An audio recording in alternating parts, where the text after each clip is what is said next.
আজকে এক দফার দাবিতে আজকে এখানে হাজির হয়েছি। আমরা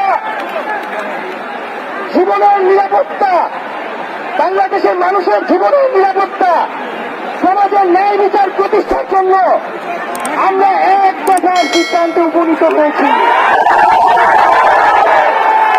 এই সরকার কোনোভাবে আর এক মিনিটও ক্ষমতায় থাকার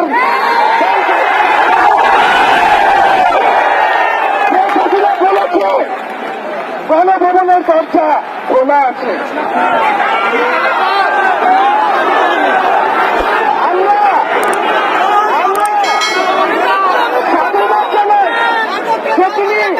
আগেই বুঝতে পেরেছি যে গণভবনের দরজা খোলা রাখতে হবে।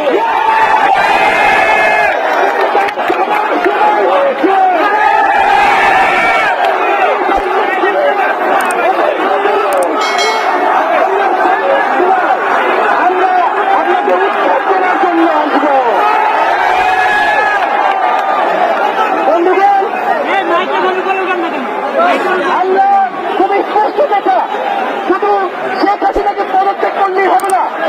এই যে খুন, লুটপাট, দুর্নীতি এই দেশে হয়েছে তার বিচার হতে হবে। আমরা পদত্যাগ দিয়ে তাকে কোনো এক্সিট রুট দিতে চাই না। তাকে পদত্যাগ করতে হবে, বিচারের আওতায় আনতে হবে।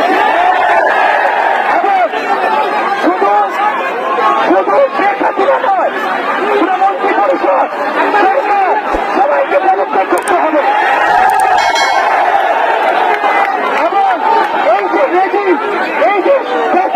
শাসন ব্যবস্থা এটাকে বিলোপ করতে হবে। এই মুহূর্তে আছে শহীদ মিনারের চত্বরের ঠিক ডান পাশটাতে রয়েছে এবং এখানকার যে অবস্থা সেটি একেবারে জনসমুদ্র হয়ে আছে। শিক্ষার্থী এবং বিভিন্ন শ্রেণী পেশার মানুষ, পাশাপাশি বিভিন্ন বয়সী মানুষের অংশগ্রহণে পুরো একটি জনসমুদ্র তৈরি হয়েছে এবং দেখতে পাচ্ছেন আমার সামনেও একজন। আমাদের সাথে থাকার জন্য ধন্যবাদ। নিউজ কেমন লাগলো আপনার মূল্যবান মতামত দিন। আল্লাহ হাফেজ। Please subscribe my channel.